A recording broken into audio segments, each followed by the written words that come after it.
أيها الحاضرون اتقوا الله حق تقاته ولا تموتن إلا وأنتم مسلمون. قال الله تعالى في القرآن الكريم: أعوذ بالله من الشيطان الرجيم. بسم الله الرحمن الرحيم. اهدنا الصراط المستقيم صراط الذين أنعمت عليهم غير المغضوب عليهم. Puji dan syukur kita panjatkan kehadirat Allah Subhanahu wa Ta'ala yang telah memberikan berbagai kenikmatan dan keleluasan kepada kita, sehingga kita masih diberikan kesempatan oleh Allah Subhanahu wa Ta'ala untuk menikmati seluruh fasilitas hidup yang telah Allah titipkan kepada kita. Terutama kita masih dititipkan oleh Allah Subhanahu wa Ta'ala, masih dipercayai oleh Allah Subhanahu wa Ta'ala untuk konsisten dan komitmen di jalan Allah Subhanahu wa Ta'ala. Mudah-mudahan anugerah yang Allah berikan dalam bentuk iman dan Islam kepada kita semua, mudah-mudahan kita bawa sampai Allah mewafatkan kita semua. Amin ya Allah, amin ya Allah.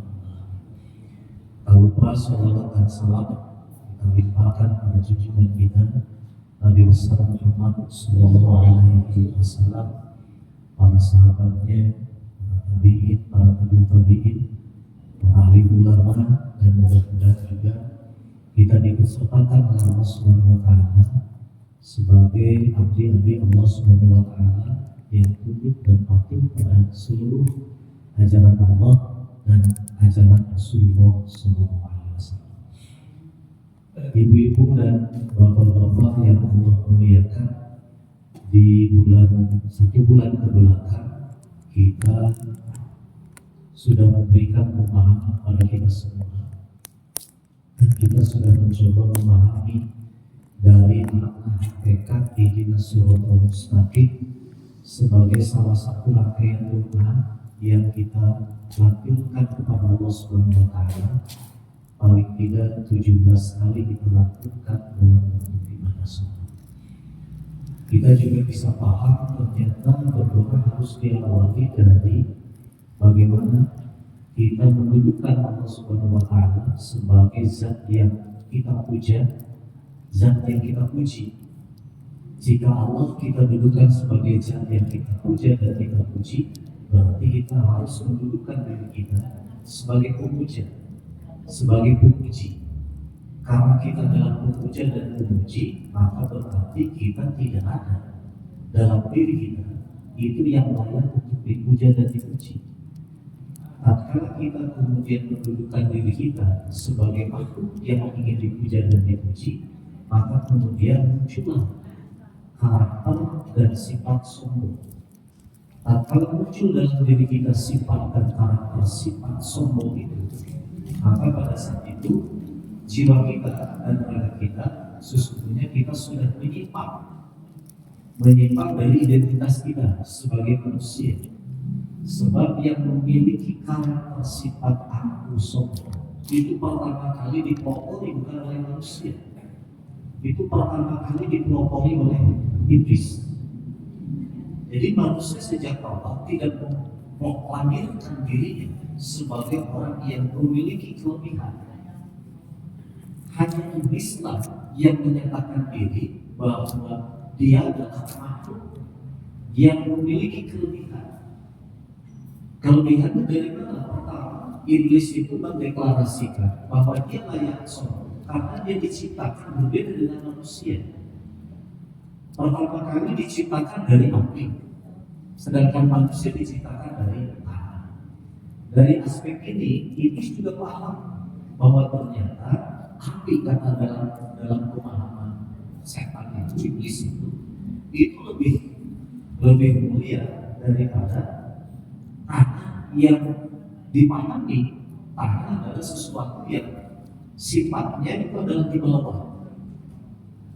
Bahkan seringkali disebut dalam bahasa sosial kita, tanah itu sesuatu yang diinjak-injak, menunjukkan bahwa manusia itu menurut versi iblis itu adalah makhluk yang hina.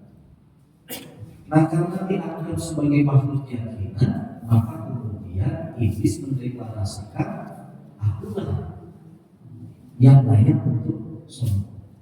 Maka jika manusia kemudian dia sombong, takabur, maka berarti mendudukan dirinya itu sebagai iblis. Salah satu karakter iblis itu adalah pertama kali itu adalah Aba. Aba itu menolak. Nah, menolak dari apa? Menolak dari hakikat yang sesungguhnya Allah Subhanahu wa Ta'ala sejak awal manusia sudah diciptakan dan didudukkan dalam posisi yang sudah tetap. Apa kedudukannya? Langsung kita paham. Manusia didudukkan sebagai nutfah lemah. Yang kedua jauhlah bodoh. Dari aspek ini menunjukkan kalau manusia itu dhaif, maka pada saat itu manusia harus kuat. Dan siapa pemilik kekuatan itu? Maka di sanalah terjadi proses di mana manusia harus mencari, memilah dan memilih sebetulnya sumber kekuatan itu dari siapa.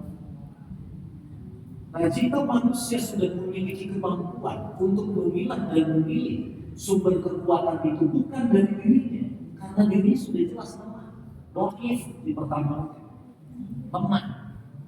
Lalu gimana caranya manusia untuk menemukan? Maka kemudian Allah Subhanahu wa Ta'ala wa'allama Adam al-asma'a.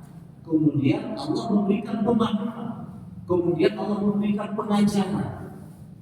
Salah satu pemahaman dan pengajaran itu hanya sebagai objek yang harus dikenali. Sebab kalau tidak ada objek, maka orang itu tidak mungkin mampu mengenali. Dengan apa orang mampu mengenali? Maka kemudian salah satu ciri keutamaan dalam diri manusia itulah manusia disebut dengan hebat yang bisa berbicara. Karena dia bisa berbicara, maka kemudian alat bicaranya dan alat pengontrolnya kemudian diberikan oleh Allah disebut dengan akal. Maka kemuliaan manusia dibandingkan dengan makhluk-makhluk yang lain, dia memiliki akal. Dengan akal inilah Allah Subhanahu wa Ta'ala memerintahkan manusia untuk selalu mendekati objek yang akan memberikan penerangan kepada dia agar dia menemukan hakikat dirinya. Di mana hakikat dirinya? Yang pertama, kalau manusia secara fisik diciptakan dari bahan baku yang sangat hina, yang sangat jelek, yang sangat lemah, maka bagaimana caranya dia biar memiliki kekuatan, biar dia memiliki kemuliaan? Maka ujungnya disebut saja Allah akan mengangkat derajat manusia jika manusia memiliki ilmu pengetahuan. Disebutlah dalam Al-Quran disebut yarfa'illahu alladziina aamanu walladziina utul ilma darajat. Jadi Allah akan mengangkat derajat kita itu kalau kita paham bahwa akal yang Allah berikan kepada kita dipergunakan untuk mengidentifikasi, untuk mencari objek yang akan meninggikan kita. Apa objek yang akan meninggikan kita? Objek yang akan meninggikan kita kemudian Allah menurunkan. Apa yang Allah turunkan? Itulah yang kemudian disebut dengan wahyu Allah. Jadi manusia memiliki akal. Allah memberikan objek yang harus diidentifikasi oleh akal itu, tetapi faktanya tidak semua manusia mampu menghubungkan antara akal dengan objek. Disinilah tingkat ibadah yang dimunculkan oleh Allah. Allah akan mengangkat derajat yang mana? Akan muncul perintah Iqra bismi rabbikal ladzi khalaq. Bacalah oleh engkau dengan nama Tuhanmu. Berarti prinsip dasarnya akal itu Allah akan membimbing akal manusia, tinggal sejauh mana manusia menghadirkan kekuatan Allah dalam dirinya. Kekuatan di mana? Pertama, kekuatan di akal, kedua, kekuatan di fisik. Karena kesimpulan dari seluruh penemuan manusia dengan Allah itu disebut dengan la haula wala quwwata illa billahil aliyil azim. Tidak ada kekuatan kecuali Allah lah yang memberi kekuatan itu. Tapi Allah nggak mungkin memberikan kekuatan, Allah nggak mungkin memberikan ilmu kalau kita sendiri tidak mencoba berusaha untuk mendekati objek yang harus kita pahami. Mana objek yang harus kita pahami? Al-Quran. Sebab dengan Al-Quran kita akan membuka diri. Dengan Al-Quran kita akan menemukan keberkahan dalam hidup. Nah, jika kita seluruhnya komponen yang ada dalam diri kita sudah selaras dengan apa yang Allah berikan, maka kemudian kita itu disebut dengan Islam, soleh, sejalan, selaras. Dalam Al-Quran disebut kalimatnya itu adalah sholat. Nah, kalimat sholat dalam Al-Quran, sebelum Al-Quran dulu, kalimat sholat itu seringkali kita pergunakan dalam doa kita dengan kalimat Allahumma sli dinil lati hiya ismatul amri. Ya Allah, selaraskanlah hidup kami dengan agama kami, karena dengan agama kami lah kami akan berpegang teguh. Satu. Jadi kita mau tidak mau, kalau kita berhubungan dengan agama Allah, berarti sesungguhnya kita sudah selaras, tidak ada yang tidak selaras. Dan itu harus diyakini. Apapun yang Allah perintahkan kepada kita, pastikan yakini oleh kita bahwa itu akan menunjukkan keselarasan kita dan tidak ada yang memberatkan bagi kita. Itu aturan lainnya. Tapi persoalannya kenapa jadi berat? Kan itu persoalannya. Kenapa perintah Allah kemudian menjadi berat kalau kita laksanakan? Bukan ajarannya yang salah, tapi cara kita mensikapi ajaran itulah yang seringkali berbeda. Sebab kalau kita menerima dengan lapang dada, maka apapun yang Allah perintahkan itu akan menemukan kenikmatan dalam diri kita. Kuncinya dalam diri kita, mau nggak membuka diri bahwa apa yang Allah perintahkan itu akan berdampak positif. Nggak ada yang tidak berdampak positif. Mohon maaf ya, kalau misalkan begitu, berdoa kalau kita sedang punya keinginan hajat dengan Allah, dimanapun kapanpun kita harus berdoa, insya Allah itu akan kita lakukan. Sebab target sampaikan yang harus tercapai itu adalah terkabul doa kita. Dan itu membuka ruang pada diri kita sehingga kita melakukannya menjadi ringan. Tapi coba kita berdoa, tapi kita tidak pernah merasakan butuh dengan doa itu. Dan doa dimohon, doa diucapkan, tapi hati tidak tersentuh. Nah, ini menunjukkan ada ketidakselarasan. Dan kita sudah bisa membuktikan ternyata doa lama-lama sampai memunculkan air mata dan sebagainya itu menunjukkan respon kita terhadap apa yang kita butuhkan kepada kekuatan Allah itu bisa nyambung oleh rasa. Tapi kalau rasa ini tidak ada, ternyata kekuatan doa itu menjadi apa? Menjadi biasa saja. Bila dilatih Allah, Rasulullah disuka beli. Kan bisa terjadi seperti itu. Kenapa? Karena hati kita, batin kita tidak masuk.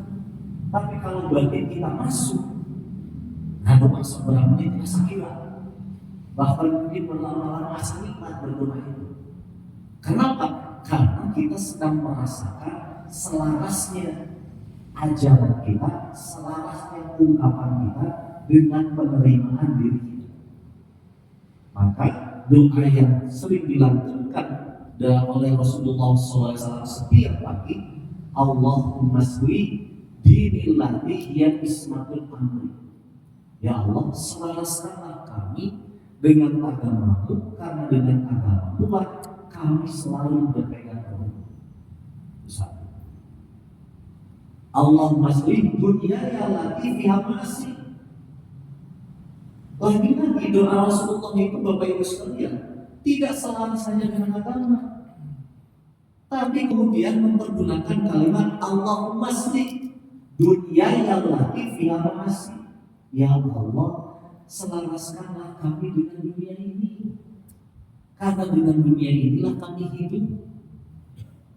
Jadi orang yang beriman dalam ajaran Rasulullah SAW dalam doa ini tidak dipakai dunia. Justru bagaimana kita mensikapi dunia, bagaimana kita mengelola dunia mengusahakan. Tidak selaras dengan dunia ini, cuma persoalannya jangan antipati. Sebab kalau antipati jadi rantai. Nah, si bapak yang terpikir ya rantai. Selaras kita itu dengan alam dunia ini. Dunia ini kan mainan. Tapi bagaimana kita memainkan peranan yang benar? Mencari rezeki itu kan bermain, tapi bagaimana kita mencari permainan yang benar? Itu kan ujiannya. Wah, insya Allah mau korupsi di bapak sebagai apa? Di korupsi itu ternyata, bapak non PTN menyalira, atas menyalira, di korupsi menyalira, sanis korupsi itu mah nyaman anak. Kan itu disebut korupsi. Dia punya kesempatan menjabat, mengelola uang orang lain, kemudian diambil oleh korupsi. Hiburan, PTN menyalira, atau menyalira, segala tempat menyalira, di sana mana disebut korupsinya. Logikanya kan Allah masih dunia yang masih. Ya Allah, selaraskanlah kami dengan dunia ini. Mudah-mudahan dunia ini membawa kemaslahatan bagi kita. Jadi dalam doa kita itu langsung muncul. Dunia ini tidak boleh dihindari, dunia ini tidak boleh dijauhi, tapi dunia ini harus didekat dan harus dikelola dengan benar. Kenapa? Karena kita hidup di sana. Kalau kita menghindar dari kehidupan, lari dari kehidupan, maka sesungguhnya kita akan Allah dari larinya kita. Hadapi saja itu. Umatnya hadapi, ini macam apa? Lebih banyak meningkatkan kualitas diri, meningkatkan kualitas keyakinan kita kepada Allah. Kedua, doa di Rasulullah. Doa yang ketiga, Allah masri akhirati, fahiyah ma'ati. Ya Allah, maslahatkanlah aku dengan hari akhiratku, karena dengan hari akhiratku aku akan kembali. Jadi 3 permasalahan yang harus disikapi oleh kita secara bahasa keren orang secara natural, gitu ya. Jadi agama kita bukan hiji dengan dunia ini harus bersatu, jangan dihindari. Agama dijauhkan, jadi itu jadi malapetaka. Dunia dijauhkan, jadi malapetaka. Akhirat dijauhkan, jadi malapetaka. Terus serta mana? Kalau agama kita jauh, itu apa yang akan kita pegang? Pegangannya apa? Kalau kita mau berpegang teguh pada hawa nafsu kita sendiri, seperti iblis, maka tidak akan selesai.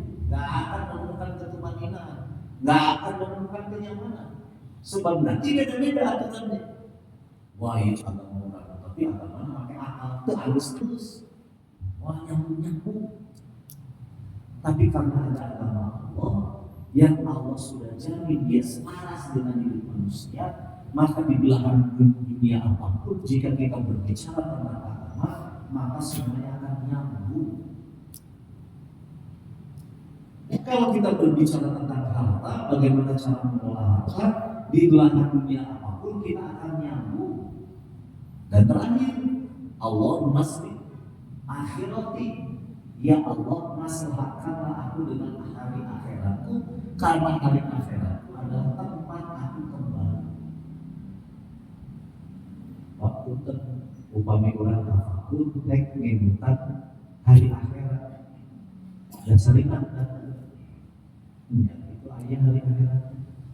Maka ini bakal pusing. ada yang sudah melihat dari akhirat? Di bapak-bapak itu saya kan tentara ya. Tapi kenapa kita bisa yakin? Yakin karena Rasulullah SAW telah ditunjukkan dan ditontonkan oleh Allah Subhanahu Wa Taala. Ini masa depan, ini hari akhirat, dan tidak ada satupun dalam sifat Rasulullah SAW secara kemanusiaan yang pernah cacat di masyarakat jahiliyah. Tercatat, seringkali saya sebutkan tercatat mana kelompok itu, insya Allah yang jasa wiki tanggul masalah. Wah, di mata percayaan cipu yang itu. Rakun pagi pulang sok hayang ngebejalan di dapurna bakal lupa jadi juri. Siapa yang sudah kesana? Yang sudah kesana Nabi Rasulullah sudah dipertontonkan oleh Allah di masa depan ini sudah dipertontonkan. Lalu kita yakin hari akhirat itu kepada siapa? Yakin kepada sabda Rasulullah SAW hari akhirat itu. Sudah yakin maslahatkan kita dengan hari akhirat. Maka doa itu kemudian diakhiri dengan kalimat Allahumma la mani'a lima a'taita wa la mu'tiya wa la mana'a wa la yanfa'u dzal minkal. Itu rangkaiannya panjang loh. Jadi 3 hal yang harus kita selaras sejalan. Pertama, kita harus selaras dengan agama. Yang kedua, kita harus selaras dengan kehidupan ini. Yang ketiga, kita harus selaras dengan hari akhir. Jika 3 komponen ini sudah ada dan dilakukan setiap pagi, maka kemudian kita bisa yakin mengumpul ibadah. Doa itu adalah intisari dari ibadah, dan dari intisari itulah kita bisa bersemangat dalam menjalankan 3 priode kehidupan, 3 sifat. Maksudnya syarat agama dalam berbagai semangat wajib. Sholat kalau tidak pakai semangat nggak benar. Udah pakai nafsu sedikit sholatnya. Wah, memang ilah sudah kayak nafsu bohong. Ingat semangat takbir. Pakai nafsu semangat. Allahu Akbar. Nafsuan saya itu. Mamanya pakai ibadah pakai nafsu, ibadah gitu pakai tenaga. Bukan sunat kan bukan bisa dipakai enak sholatnya. Itu kan tenaga terbutuh, butuh karena Allah. Mereka Allah kalau melakukan nanti tenaga terbutuh. Tenaga terbutuh insya Allah bukannya sempurna. Khusyuk gitu. Tenaga terbutuh biasa dan biasa. Ini persoalannya bagaimana menghadirkannya. Maka disebut pantesan kalau kita tahu dengan sabda Rasulullah dengan kalimat addu'a'ul ibadah, doa itu adalah intisari dari ibadah. Bagaimana kita memberikan perasaan dalam diri, penerimaan dalam diri untuk mampu menggerakkan nurani, menggerakkan alam akal pikiran, menggerakkan fisik untuk selalu optimis mengikuti kemaslahatan yang sudah Allah tuangkan, sehingga kita akan selaras dengan perjalanan yang telah Allah tentukan. Itu dalam persoalan ibadah. Nah, Bapak Ibu sekalian, maka jika kita sudah selaras dalam Al-Quran, kalimat sholat kemudian berkontradiktif dengan kalimat apa masna? Wala tufsidu fil ardi ba'da islamiha. Jadi kalau kita sudah selaras dengan agama, maka kita akan terhindar dari kerusakan. Tapi kalau kita masih terus mensikapi beragama, tapi masih belum menemukan makna dan rasa nyaman dengan agama, berarti menunjukkan beragamanya belum selaras. Contoh, dalam Al-Quran disebutkan Inna sholata tanha 'anil fahsya'i wal munkar.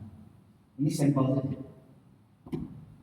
Sesungguhnya sholat itu akan menghindari dari kemungkaran. Sholat munkar. Menunjukkan apa? menunjukkan sholat belum berimplikasi positif, belum berdampak positif kepada kita. Bukti kerusakan masih dilakukan, berarti kan gak berefek. Berarti ada yang salah. Yang salahnya gimana? Ya tadi melakukan perintah agama belum sepenuhnya dijalankan sesuai dengan standar kemaslahatan dalam kalimat Allahumma sholli, ya Allah selaraskan dengan agama.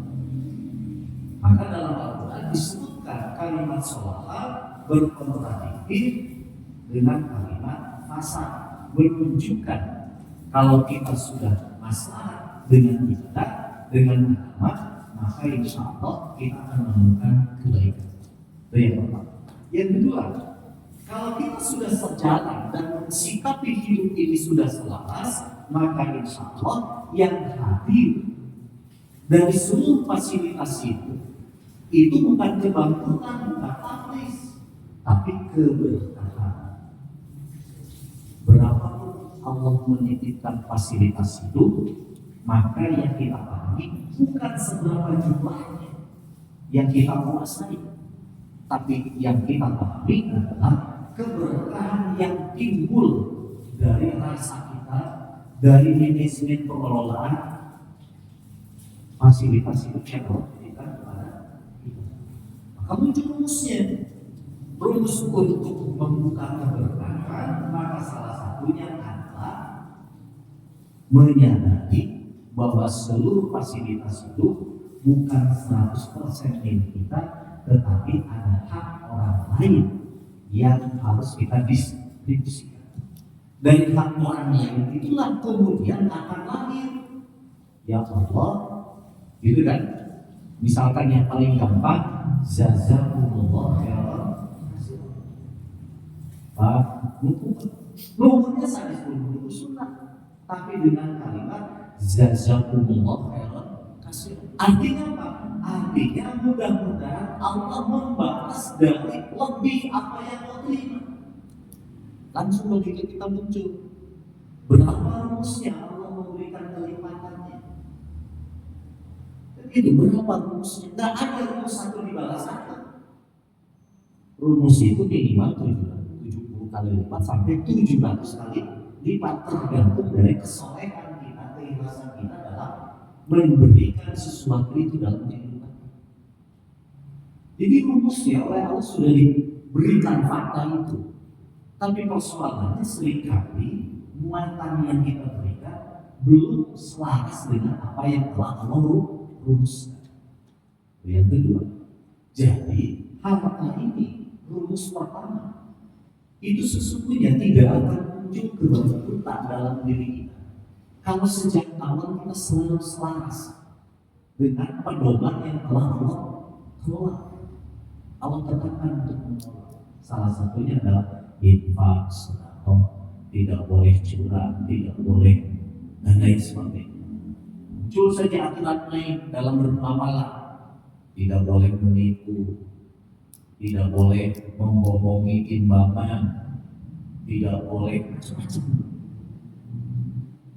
Ini menunjukkan kalau kita menipu berarti menunjukkan kita mempersiapkan ditipu. Kalau kita mengurangi timbangan berarti kita mempersiapkan dikurangi timbangan kita. Kalau ini sudah muncul negatifnya karena yang kita tampilkan negatif, berarti implikasinya juga dampaknya akan negatif. Tapi kalau kita memunculkan perilaku yang positif, mana jadi negatif? Allah enggak. Persoalannya kita yakin tidak. Kalau kita yakin, insya Allah membalas sesuai. Itu yang kedua. Yang ketiga, dimunculkan bahwa kemaslahatan di hari akhirat. Hari akhirat itu dengan apa? Maka muncul hadis yang idawat ibu Adam. Apabila meninggal anak Adam, maka tinggal 3 persoalan. 3 persoalan ini untuk apa? 3 persoalan ini adalah sebagai penerang tatkala kita diwafatkan oleh Allah, kesendirian kita, maka yang menemani hanya ada 3. doa dari anak yang soleh, sedekah jariyah, ilmu yang kepercayaan menghati payung. Bukti kalau kita meninggal tidak ada lentera yang menerangi diri kita, walaupun solihun yang lalu. Yang kedua, amalun yang ketiga itu adalah ilmu di ilmu yang bermanfaat.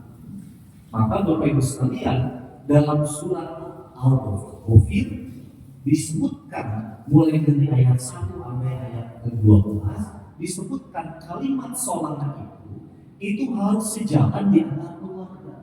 Wa man sholaha min abaihim wa azwajihim wa dzurriyyatihim. Jadi keselarasan itu harus ditampilkan mulai dari mana? Mulai dari sholat min abaihim. Harus selaras dulu. Siapa? Abaihim, bapak-bapak, ini berarti ingin rumah tangga. Yang kedua, wa azwajihim, pasangannya. Yang ketiga, wa dzurriyyatihim, turunan-turunannya. Jadi kalimat yang ketiga berkaitan dengan bagaimana nanti di akhirat, itu berkaitan dengan wa man sholaha min abaihim wa azwajihim wa dzurriyyatihim. Ayat pertamanya Allah menyebutkan kembali, bukan ayat pertama, ayat di tengah-tengahnya menyebutkan Rabbana wasi'ta kulla syai'in rahmatan wa ilman faghfir lil ladzina tabu wattaba'u sabilaka waqihim adzabal jahim. Siapa yang menyebutkan itu? Yang menyebutkan itu adalah para malaikat yang memanggul arsy. Dibalikan dia oleh Allah, berarti dibikanya aku Allah, asal Qurannya mencari Allah. Saking Allah bikanya Al-Quran, Allah menggerakkan para malaikat untuk mendoakan kita.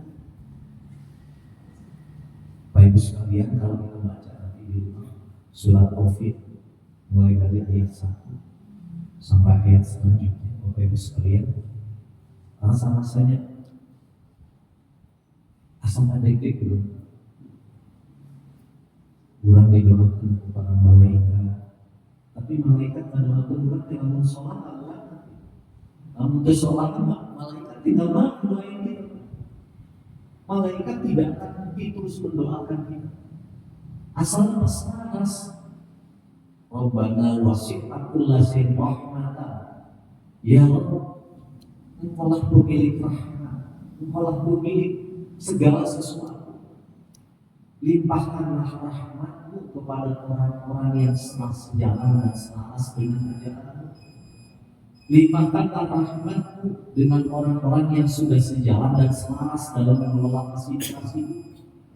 Ya Allah, limpahkanlah rahmatmu bagi orang yang mempersiapkan kehidupan setelah kematian. Dengan apa? Dengan yang tadi tiga.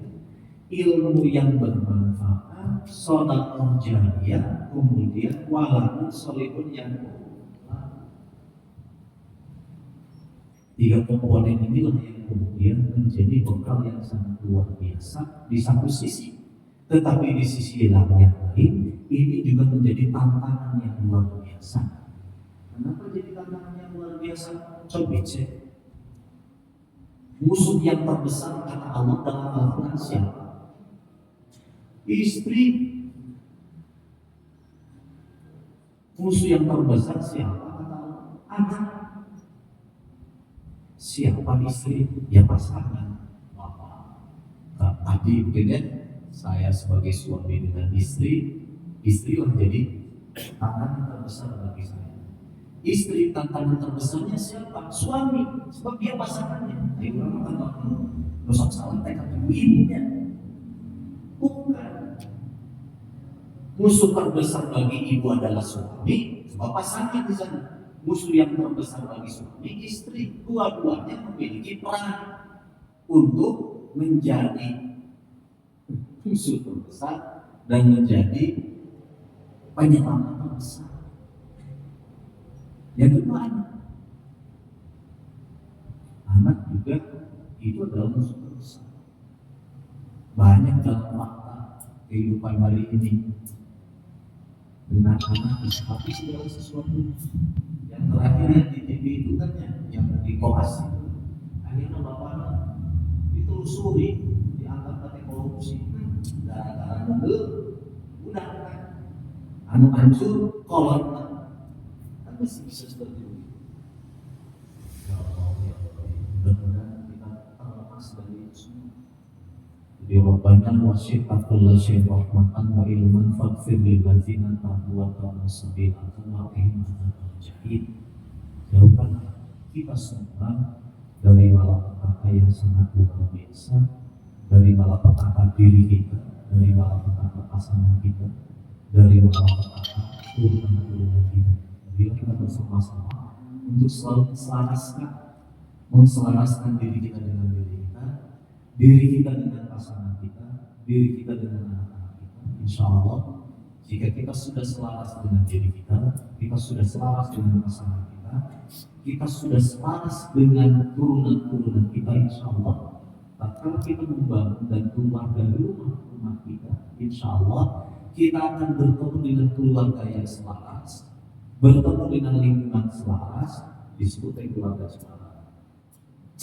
Disebut ya, kata dominan begitu. Itu bukan kata kita itu harus selaras jika hidup kita sudah selaras. Nah, Bapak Ibu sekalian, dalam ayat Al-Quran ini banyak kalimat sholawat kemudian disandingkan dengan kalimat tabawa aslaha. Misalkan ya ayuham bukan kelihatan ke kacamata ya. Painta bawa salah, barang siapa dia tobat dan berbuat masalah, maka dia akan innallaha kana tawwabur rahim. Sesungguhnya Allah menerima taubat dan rahim. Bapak sekalian, apa yang kita bahas hari ini itu nanti tetap hubungannya masih dengan surat keempat ayat 9 yang menjelaskan wa may yuti'illah wa rasulahu fa ulaika ma'al ladzina an'ama Allahu 'alaihim minan nabiyyin wasiddiqin was-syuhada was-sholihin. Kita hari ini masih membahas tentang was-sholihin, orang-orang yang soleh. Jadi orang-orang yang soleh adalah orang-orang yang selaras dirinya dengan agamanya, orang yang selaras pasangannya dengan agamanya. Orang-orang yang soleh adalah orang-orang yang selaras keluarganya dengan agamanya, dengan hidupnya dan dengan hari akhir. Mudah-mudahan karena sudah bisa, mudah-mudahan apa yang kita kaji pada hari ini memberikan penjelasan yang lebih gamblang, dan mudah-mudahan juga kita akan menemukan hakikat dari ibadah yang kita lakukan, dan mari kita bersama-sama untuk selalu mendoakan Allahumma sholli dinillati ya bismillahirrahmanirrahim. Allahumma sholli dunya ya masi, Allahumma sholli akhirati ya marji'i, Allahumma la mani alima afrika walau dia walau. Mudah-mudahan jika kita sudah mendoakan, insya Allah kita akan selaras dengan seluruh perintah dan ajaran Rasulullah SAW. Amin ya Allah, amin ya Rabbal alamin. Billahi taufiq wal hidayah. Wassalamualaikum warahmatullahi wabarakatuh.